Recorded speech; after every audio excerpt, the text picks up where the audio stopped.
I'm Rick Lark for TaiwanPlus, here in central Taipei, where consumers are feeling the pinch from rising prices of everyday goods, from milk to toilet paper. Also in the program, Taiwan's military takes to the skies for air-to-air combat drills. As Russian and Chinese ships pass nearby, Taiwan reiterates its sovereignty over the disputed Diaoyutai Islands. And a life cut short, Taiwanese singer Chocolatier dies from breast cancer, aged 40.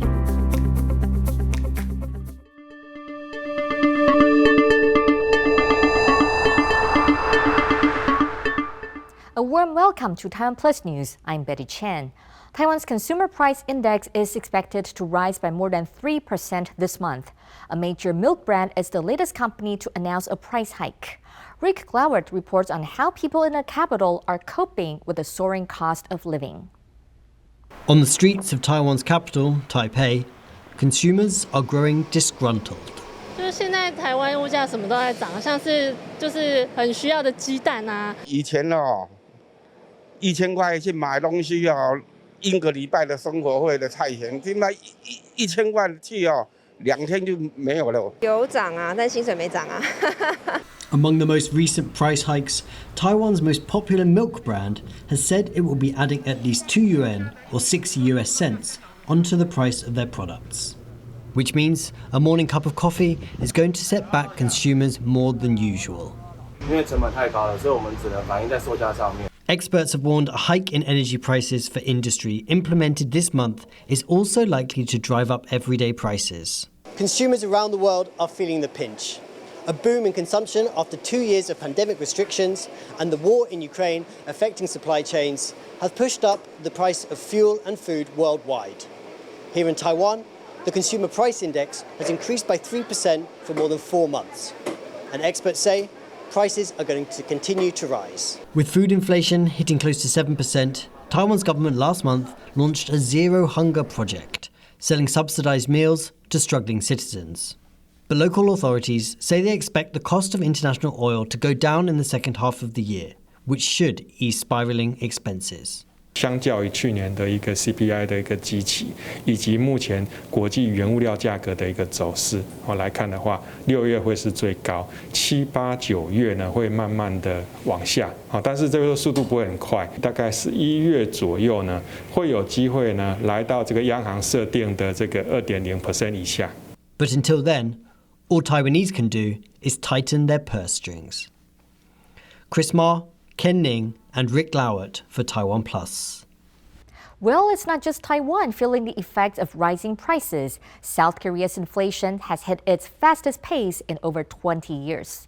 The country reported that its consumer price index rose 6% in June, hugely exceeding the 2% target for a 15th consecutive month.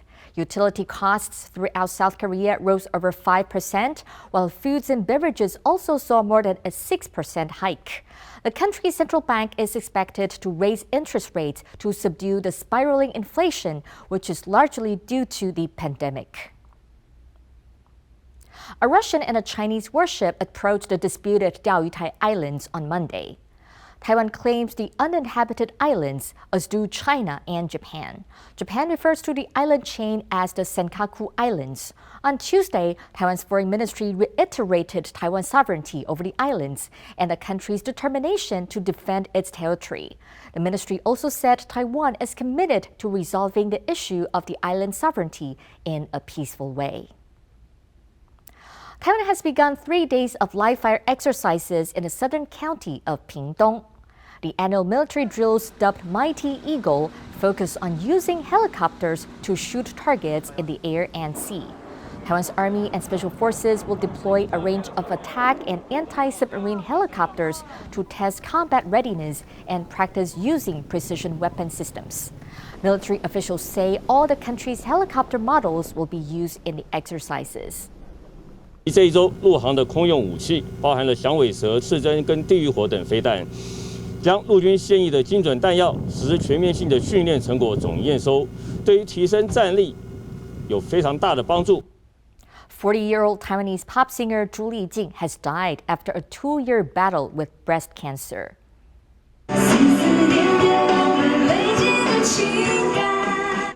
Zhu won the 2009 Taiwan Super Idol singing competition, launching her into stardom. She also had several top 100 singles. Before her death, Zhu advocated for breast cancer awareness. According to the Health Ministry, breast cancer is the most common cancer for women. In Taiwan, 7 women die from the disease every day. The Health Ministry advises women to get routine checkups or do regular self-examinations. The final shipment of BNT vaccines for children has arrived in Taiwan. The 590,000 doses come as the country tries to contain COVID cases among children.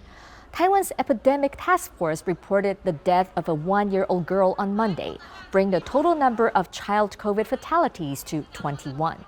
Government figures show 75% of children aged 5 to 11 have received at least 1 dose of a COVID vaccine.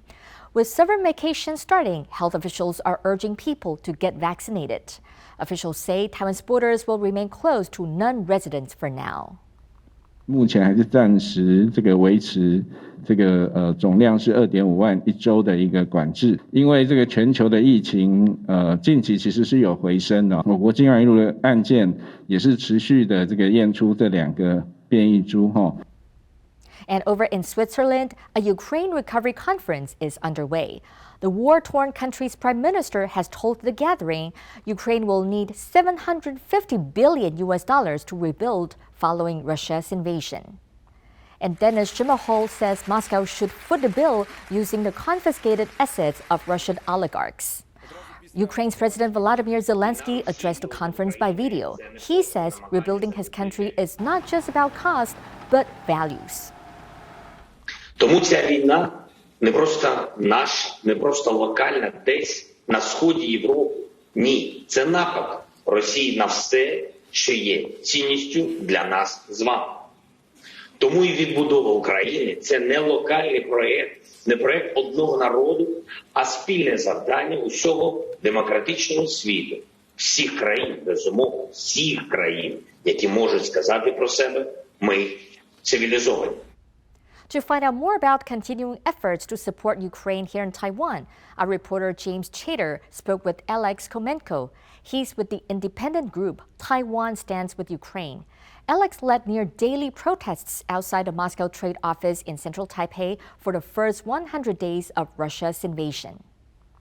Could you talk a little bit about some of the tangible impacts your work for Ukraine has had so far? I would say the tangible impacts of our work are twofold. I think number one is we have created a lot of awareness here in Taiwan of our actions of Ukraine, of the support of Ukraine. And number two, we have collected quite a bit of money.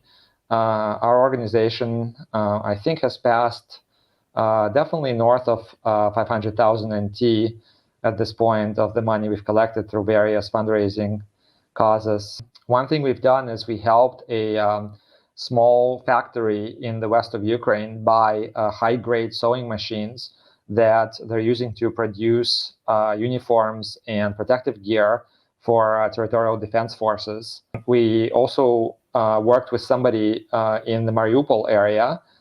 Somebody is here but is from there to distribute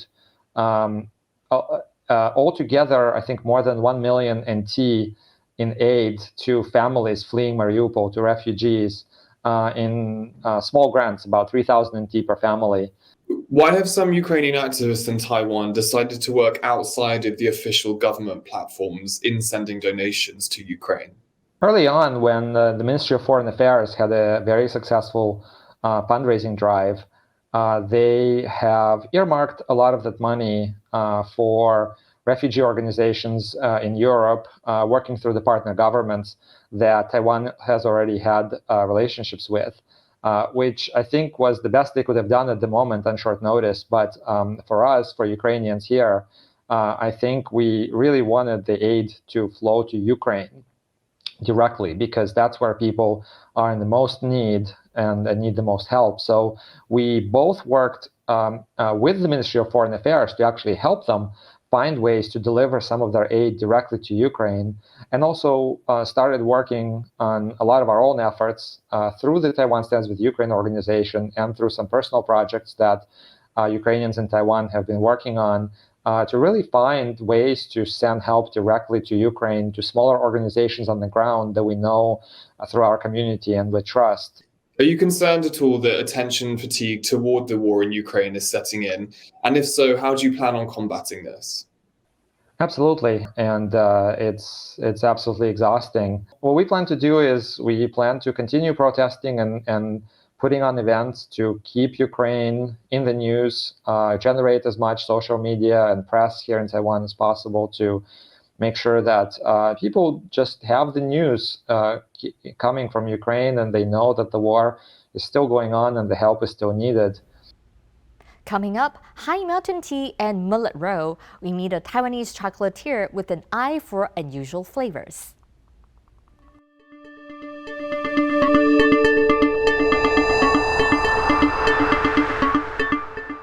Good local time, everyone. Welcome to Innovative Minds with Audrey Tang.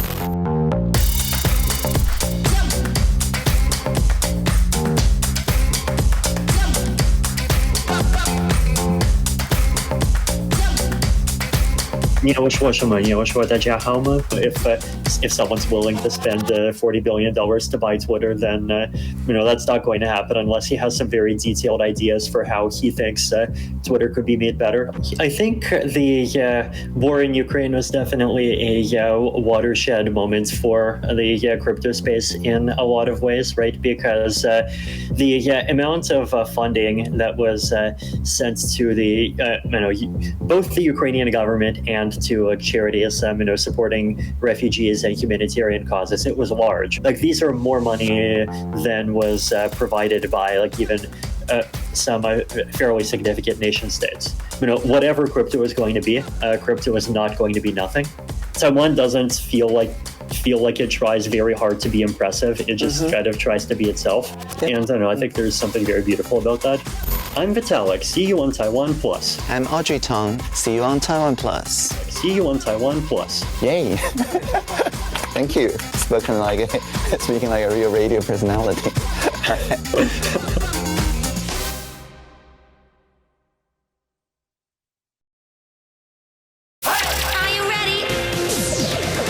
Let's taste test this.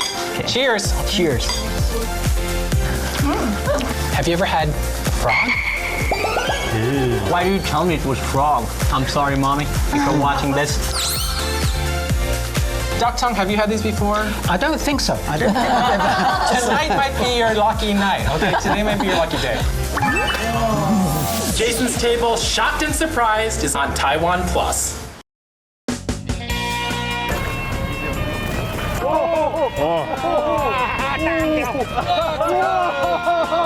So this is a Yanwei Da Hong Tiao, red coral snapper. Good job.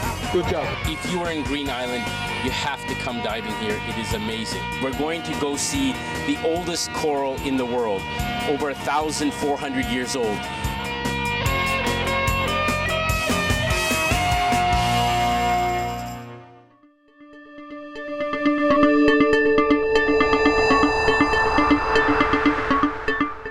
Welcome back. You're watching Taiwan Plus News. Let's now get a roundup of the stories making the international headlines. A gunman has opened fire on an Independence Day parade in the United States, killing 6 people and injuring 30 others. The shooter fired on crowds from a rooftop in suburban Chicago, sending people fleeing in terror. He was armed with a high-powered rifle. A 22-year-old suspect has been taken into custody. The shooting comes amid a renewed debate on gun laws in the U.S. Research organization the Gun Violence Archive has counted over 250 mass shootings in the country this year alone. In Australia, 50,000 people have been told to either evacuate or prepare to leave their homes in and around Sydney as the city grapples with severe flooding. Emergency crews have carried out dozens of rescues of people trapped in their cars and homes.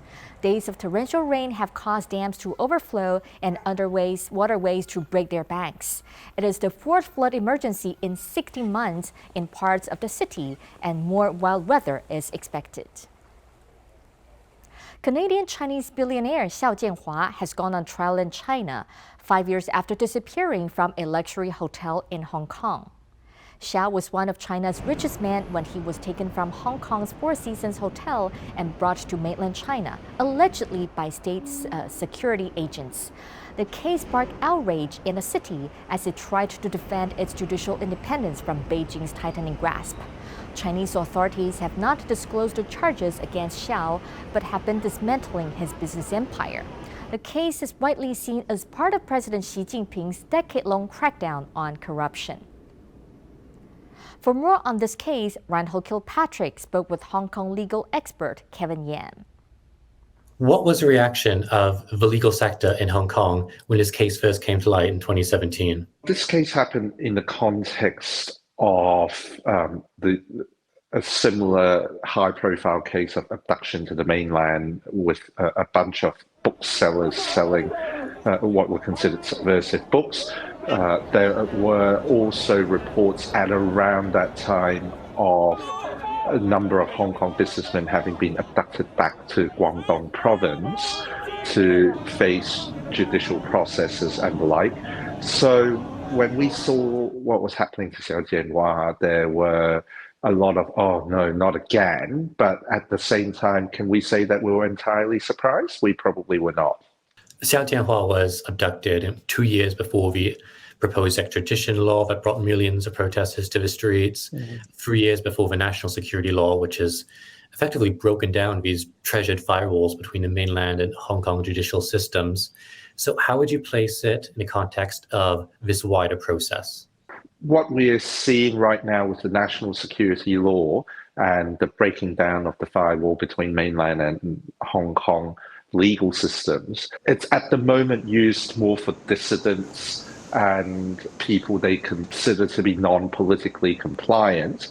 But having said that, once they've set this precedent with dissidents, and once they've dealt with dissidents in this way, they can very easily extend this to what they consider to be economic crimes committed by people who are in Hong Kong and try and use similar procedures to get people into the mainland. I think if anyone thought that somehow because they didn't touch politics, they were spared, I would have thought that that would have been a pretty naive way of thinking. No one has heard from Xiao in over 5 years, and we still don't even know what the charges are against him, even though he's going on trial this week. So based on what you know about the Chinese legal system, how do you see this case playing out in the court? We know that at the time when he was nabbed, there were a lot of rumors about how he and also a lot of other Chinese corporations were taking money out of mainland China and putting it overseas. And there were concerted mainland Chinese authorities' efforts to repatriate all of that back to China.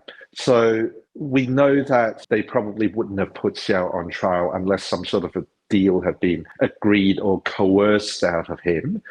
We can expect probably that he'll plead guilty. There'll be some sort of confession somewhere about all the things that he apparently did wrong, and then he'll be sentenced. And as we know with this particular case, a lot of the assets have already been taken by the Chinese authorities. And at around the same time or shortly before, they started gutting companies that have aggressively bought assets overseas. That should have been first early signs to us that maybe China was running a little bit short on foreign assets, and also the economic conditions might not have been quite as good as we thought they were, and that they were trying to get money back into China to prop up the Chinese economy.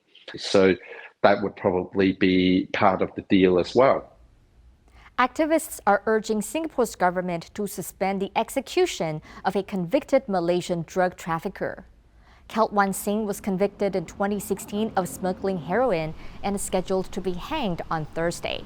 The execution of another Malaysian man in late April sparked an outcry because he was believed to be mentally disabled. Singapore has executed 2 people so far this year, while another 4 were delayed by last-minute legal challenges.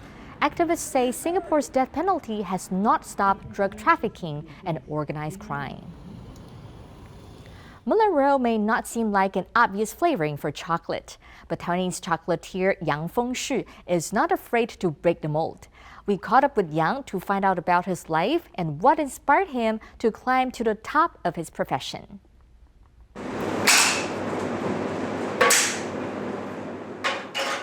因为毕竟自己是学农业的嘛，然后又是在仔仔行工作这么久，那当然还是很希望说可以让台湾的食材跟巧克力做结合。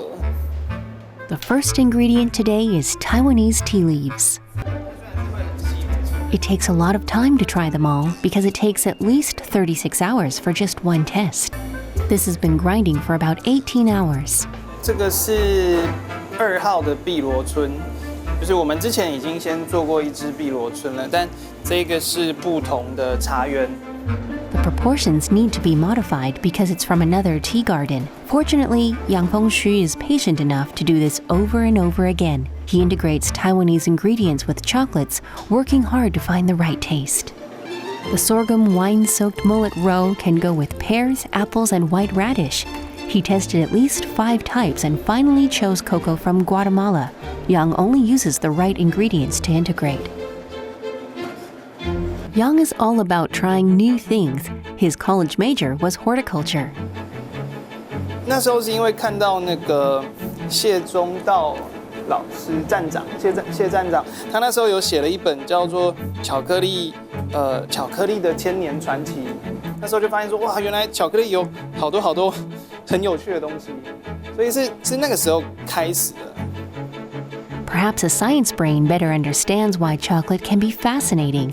Some think you just need to melt chocolate to use it, not realizing that temperature plays a major part. Chocolate with this crystallization is crispy and shiny, but there is much more to just this.